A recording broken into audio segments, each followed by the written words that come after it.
Hello everyone, welcome to the channel of Global Standards Academy। आज का हमारा topic है operation means clause 8 for ISO 9001-2015 का एक क्लाउज है जो बहुत ही ज़्यादा अहमियत का हामिल है। It's very important to understand. So let's take start. Okay जी, ऑपरेशन क्या कहता है? ऑपरेशन कहता है कि इसके पास हैं ओवरऑल 7 सब क्लॉजेस, यानी 8.1 से 8.7 तक ये चलता है। यहाँ पर आप देख सकते हैं कि यहाँ पर एक पिक्चर दिखाई गई है टाइम के हवाले से। उसमें टास्क दिया हुआ है, यानी इसमें कहीं ना कहीं कोई चीज़ प्लानिंग हो रही है कि कौन सी एक्टिविटी को कैसे हम प्लान करेंगे। It's something like a network diagram.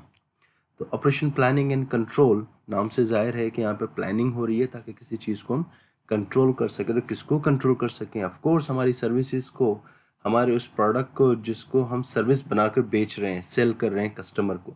तो सबसे पहले प्लानिंग के लिए आपको फिर कस्टमर की रिक्वायरमेंट को पता होना चाहिए। आपको पता होना चाहिए उसको क्या चाहिए, कब चाहिए, कितने वेट में चाहिए, कितनी क्वांटिटी में चाहिए, और किस ट्रांसपोर्ट के ज़रिए चाहिए, और किस पैकेजिंग में चाहिए।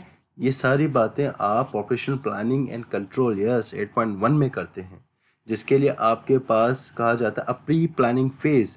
ये वो प्री प्लानिंग फेज़ होता है जिसमें आप तमाम चीज़ों को अंडरस्टैंड करते हैं। आपको पता है कि अब आप इस बिज़नेस में जा रहे हो, यानी आप एक ख़ास कॉन्ट्रैक्ट, एक प्रोजेक्ट पे जा रहे हो जिसका एक पर्टिकुलर स्टार्टिंग पॉइंट है और एक पर्टिकुलर एंडिंग पॉइंट है। तो इट मीन्स आप एक पर्टिकुलर स्कोप, डोमेन और बाउंड्री में रहते हुए किसी प्रोडक्ट की तरफ जा रहे हो, सर्विसेज की तरफ जा रहे हो, यानी आप कस्टमर की रिक्वायरमेंट को फुलफिल करने जा रहे हैं। तो उसके लिए आपको दो चीज़ें अगेन कंसिडर करनी होंगी very initially: customer requirement and then customer considering legal requirements.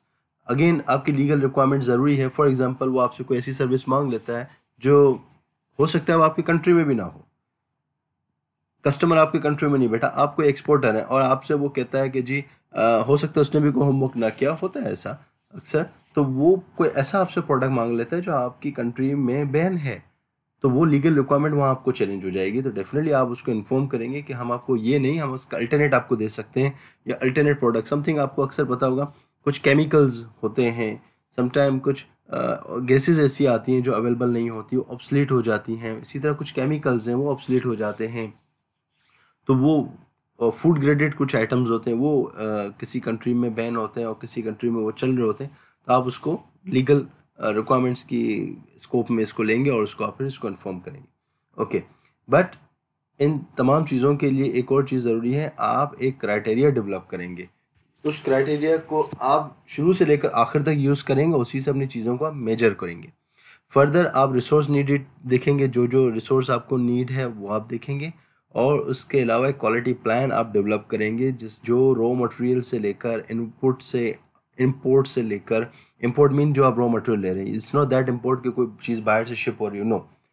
वो भी हो सकती है ओपन मार्केट यानी इंटरनेशनल मार्केट से आप ले सकते हैं, और अपनी लोकल मार्केट से भी ले सकते हैं। उन दोनों को हम इंपोर्ट करेंगे। फिर इसके अलावा आप कस्टमर को जो डिलीवरी देंगे और ड्यूरिंग प्रोसेस जो करेंगे, जो आउटकम आपका आएगा, उसके लिए आपके पास जो प्लान होना चाहिए उसको हम कहेंगे क्वालिटी मैनेजमेंट प्लान या क्वालिटी प्लान और quality criteria. And finally in तमाम चीज़ों को आपने डॉक्यूमेंट करना है। जब तक आप उसको डॉक्यूमेंट नहीं करेंगे तो आप कैसे प्रूव करेंगे कि हमारे पास रिजल्ट्स क्या आया था, और फिर उस अगेन डेटा एनालाइज आप कैसे करेंगे। Next point, requirements for products and services. अब ये टू द पॉइंट बात आ रही है। अब कस्टमर ने कम्युनिकेशन करना आपसे शुरू कर दिया। अब कस्टमर आपको अपनी इन्फॉर्मेशन प्रोवाइड कर रहे हैं, इवन वो इन्फॉर्मेशन भी जो वो आपको नहीं दे सकता, या आपकी स्किल, आप अपनी फील्ड के माहिर हैं, आप उससे पूछेंगे कि भाई तुम्हें कोई चीज़ ऐसी तो नहीं है जो आपने मिस कर दी हो, या उसका कोई इन्फॉर्मेशन आप मांगे। फॉर एग्जाम्पल उसने आपको क्वांटिटी बता दी, साइज़ नहीं बताया, साइज़ बता दी तो उसमें कलर नहीं बताया, कलर बता दिया तो उसमें पैकेजिंग नहीं बताई, और हो सकता है आपके पास कोई और बेटर ऑप्शन आप उसको दे दें जो उसको पता ना हो, आप पैकेजिंग का कोई नया तरीका दे दें। तो ये सारी चीज़ें आप उसको डिस्कस कर रहे होंगे। अभी तक से बातचीत हो रही है, काम शुरू नहीं हुआ। Requirement for products and services में अभी काम शुरू नहीं हुआ, आप एग्जीक्यूशन पे नहीं गए, अभी आप जस्ट प्लानिंग फेज से आप आगे आए हैं। अब आप नेगोशिएट कर रहे हैं कस्टमर के साथ कि कॉन्ट्रैक्ट क्या होगा, पैसे कितने हम लेंगे, आप कितने पैसे हमें देंगे, किस टर्म्स में आप देंगे, क्रेडिट पे काम करेंगे, कैश पे काम करेंगे, पार्शल देंगे, फुल देंगे, इम्पार्शल देंगे। इसके अलावा आप कॉन्ट्रैक्ट में क्या ऐसी चीज़ ऐड करवाना चाह रहे हो, या हम कोई हमारी कोई प्री कंडीशन है, हमारी कोई लीगल रिक्वायरमेंट है, इसके अगेंस्ट आपका कॉन्ट्रैक्ट ठीक नहीं है, आप उसको अमेंड करो। फिर इसके अलावा और भी बहुत सारी चीज़ें, अमेंडमेंट आएगा तो क्या होगा, कोई फीडबैक होगा तो आप किसको ईमेल करोगे, और इसके अलावा हमें कोई प्रॉब्लम होगा तो आप किससे कम्युनिकेट करेंगे, इमरजेंसी कॉन्टैक्ट्स क्या होंगे, ये तमाम चीज़ें, हैंडलिंग और कंट्रोलिंग, कस्टमर प्रॉपर्टी कैसे करेंगे। अगर आपको कस्टमर कोई बल्क में क्वांटिटी दे रहा है, अब वो क्वांटिटी के लिए डेफिनेटली उस प्रॉपर्टी के लिए, कस्टमर प्रॉपर्टी के लिए अगर आपको कोई जगह चाहिए और वो कस्टमर प्रॉपर्टी आपको देना भी लाजमी है ताकि आप उसका रेप्लिका बना सकें, तो डेफिनेटली उसके टर्म्स अलग होती हैं, उसके एसओपीज डिफरेंट होंगे, उसका क्राइटेरिया कुछ और होगा। और फिर आपको अपने क्वालिटी क्राइटेरिया, यहाँ पर जो क्वालिटी क्राइटेरिया है वहाँ पर आपको उसको मेंशन करना होगा, क्योंकि आपने कंटिन्यूसली इस तरह के सैंपल्स को अपने पास प्रिजर्व करना है, स्टॉक करना है। फिर इसके अलावा आपने specific requirements of contingency actions बनाने, यानी एसओपीज बनाने हैं, कस्टमर को कैसे हैंडल करेंगे, उसके कंप्लेंट्स को कैसे हैंडल करेंगे, फीडबैक को कैसे करेंगे। और फिर अगेन आपने ऐसे रिप्रेजेंटेटिव सेलेक्ट करने हैं ऑर्गेनाइजेशन ने जो कस्टमर से एट अ टाइम कम्युनिकेशन में रहें, और प्लान भी तो लाजमी रखें। एक बंदा नहीं कर सकता, वो एब्सेंट है, बीमार हो गया, किसी वजह से छुट्टियों में चला गया, या कोई और मिसअप हो गया, तो कौन होगा जो उसके साथ कम्युनिकेशन में रहेगा। और इसके अलावा पोस्ट डिलीवरी की अमेंडमेंट्स वगैरह जैसे मैंने कहा क्या होंगी, किस तरह की कंडीशंस होंगी, ये सारी बातें आपने कस्टमर के साथ तय करनी होती है। अब यहाँ पर एक और चीज़ है, फॉर एग्जांपल एक ऑर्गेनाइजेशन ऐसी है जो डिज़ाइन एंड डेवलपमेंट में काम करती है, यानी वो रिसर्च एंड डेवलपमेंट काम करती है, वो अपना कोई प्रोडक्ट प्रोड्यूस करती है। लेट सपोज मोबाइल फ़ोन है, मोबाइल फ़ोन हर बार नए मॉडल्स आ रहे हैं, तो वो रिसर्च एंड डेवलपमेंट होती है। तो उसके 5 पॉइंट्स हैं: planning, input, control, output, changes. अब फॉर एग्जांपल आप कोई बॉल पेन बनाते हैं, तो बॉल पॉइंट आजकल मार्केट में नत नए बॉल पॉइंट्स आ गए हैं, और ये चेंज वेरिएशन इतना ज़्यादा है, इतना कंपटीशन है कि वो नए नए बॉल पॉइंट्स आ रहे होते हैं जिसमें वो ग्रिप की बात आ रही होती है, उसमें उसकी पकड़ की बात आ रही होती है, इंक के फ्लो की बात आ रही होती है, और फिर सबसे बड़ी बात टेम्परेचर कंट्रोल। जहाँ टेम्परेचर आउट होता है आपका पेन चलना बंद हो जाता है।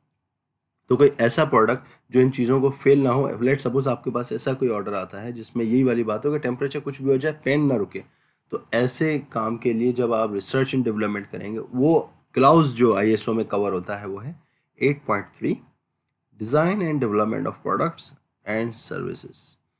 सबसे पहला पॉइंट है प्लानिंग। आप प्लान करते हैं कि डिज़ाइन कैसा होगा, कैसा नहीं होगा, फिर उसको इनपुट में आप इंग्रेडिएंट उसका इन्वॉल्व करते हैं, उसकी रिसेप को इन्वॉल्व करते हैं। लेट सपोज आप उसमें रॉ मटेरियल ले रहे हैं, फिर उसको आप कंट्रोल करते हैं, और फिर उसका आउटपुट देखते हैं, यानी पहले आप उसको प्रोसेस चलाते हैं, एक इसका पायलट रन चलाते हैं, एंड देन आफ्टर आप उसको आउटपुट को चेक करते हैं कि whether it is with according to the input और प्लानिंग। एंड देन कोई अगर उसमें चेंजेस आती है तो सिंपली एक तरह से पीडीसीए प्लान ही चल रहा है। आई होप वो अभी आपने वीडियो देखी होगी, नहीं देखी तो आप हमारे डिस्क्रिप्शन में भी देख सकते हैं।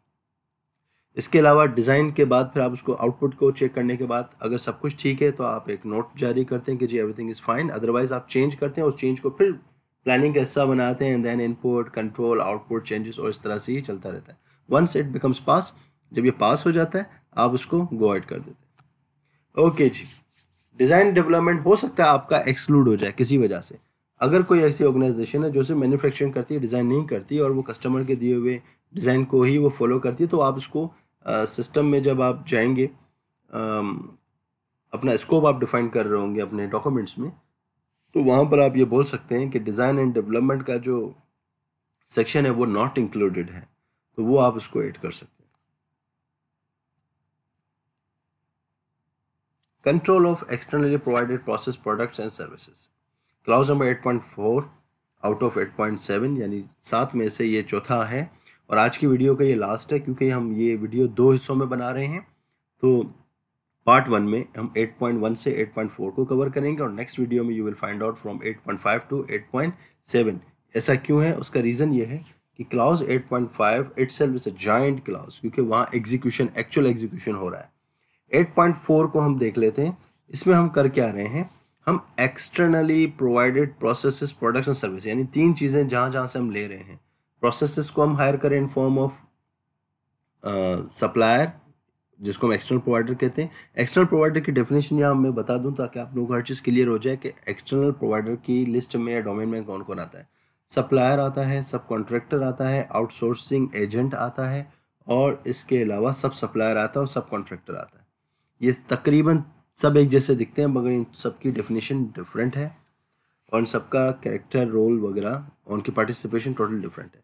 वट जब भी आप कोई चीज़ प्रोक्योर करेंगे, इनमें से जो मैंने लिस्टिंग बताई, चाहे वो सप्लाई हो, सब कॉन्ट्रैक्टर हो, आउटसोर्सिंग एजेंट हो, चाहे वो आप प्रोडक्ट ले रहे हो या कोई सर्विस ले रहे हो, उसमें 2 चीज़ आपने देखनी है। आप प्लानिंग करेंगे कि क्या चीज़ आपको चाहिए, दूसरा कस्टमर की डिमांड को भी देखेंगे, कस्टमर के क्राइटेरिया। समटाइम कस्टमर क्राइटेरिया देता है, वो कहता है रॉ मटेरियल मेरे स्टैंडर्ड के मुताबिक हो, तो वो स्टैंडर्ड फिर सबसे ज़्यादा ऊपर होगा। अब आपका स्टैंडर्ड नहीं माना जाएगा, अब उसका स्टैंडर्ड माना जाएगा। हाँ, अब ये कर सकते हैं, जब आप क्वालिटी क्राइटेरिया बना रहे होंगे तो उसमें आप कस्टमर का स्टैंडर्ड ही अडॉप्ट कर लें, वहाँ ये बात आप मेंशन भी कर दें। फिर उसके बाद आप जब सप्लायर सिलेक्शन पे जाएंगे तो आपके पास एक क्राइटेरिया होना चाहिए, एक प्रोसीजर होना चाहिए, एक प्लान होना चाहिए कि कस्टमर्स सप्लायर को सिलेक्शन का, एक्सटर्नल प्रोवाइडर को सिलेक्शन का क्या क्राइटेरिया है, क्या आपने क्राइटेरिया बनाया, कैसे आप उसको लेट सपोज दूसरा पॉइंट है एवोल्यूशन ऑफ एक्सटर्नल प्रोवाइडर, आप उसको कैसे एवोल्यूएट करेंगे, आपको कैसे पता चलेगा वो अच्छा है। 3 चीज़ों में एटलीस्ट हम चीज़ें चेक करते हैं। टाइम वाइज कितना अच्छा है कि डिलीवरी टाइम पे देगा, अच्छे रेट पे देगा और अच्छी क्वालिटी पे देगा, यानी जो हम चाह रहे हैं उस क्वालिटी पे हमें वो प्रोडक्ट या सर्विस देगा। फिर आप उसको कैसे मॉनिटर करेंगे, अगर वो आपने उसको सेलेक्ट कर लिया तो आप उसको छोड़ नहीं देंगे, आप उसको मॉनिटर करें, order to order, service to service, आप उसको मॉनिटर करें कि इन 3 चीज़ों के लिए क्या वो अच्छा है कि नहीं है, जिसके लिए अगेन आपको डॉक्यूमेंट कंट्रोल करना पड़ेगा और डेटा गैदर करके डेटा एनालाइज करना होगा। रीएवल्यूशन ऑफ एक्सटर्नल प्रोवाइडर, स्टैंडर्ड की एक रिक्वायरमेंट है कि एवल्यूशन और मॉनिटरिंग करने के बाद छोड़ नहीं देना, मिनिमम आपने क्राइटेरिया डिफाइन करना है। जैसे हमने कहा था सिलेक्शन क्राइटेरिया, वहाँ पे आपको ये बताना होगा कि एवल्यूशन कब होगी, मॉनिटरिंग कब होगी और रीएवल्यूशन कब होगी। रीएवल्यूशन ज़्यादातर तब की जाती है जब आपका बिजनेस या तो बंद हो जाए उस सप्लायर के साथ या उस एक्सटर्नल प्रोवाइडर के साथ, वो दोबारा ऑन हो। एक और रीज़न भी है, ऑर्डर टू ऑर्डर भी होता है, या वंस एन ईयर या क्वार्टरली और 6 मंथ्स में भी आप इसको कर सकते हैं। Join the latest videos to know more. Join the webinars for awareness programs, lead auditor programs and lead implementer programs. Don't miss the opportunities that we offer to students and experts.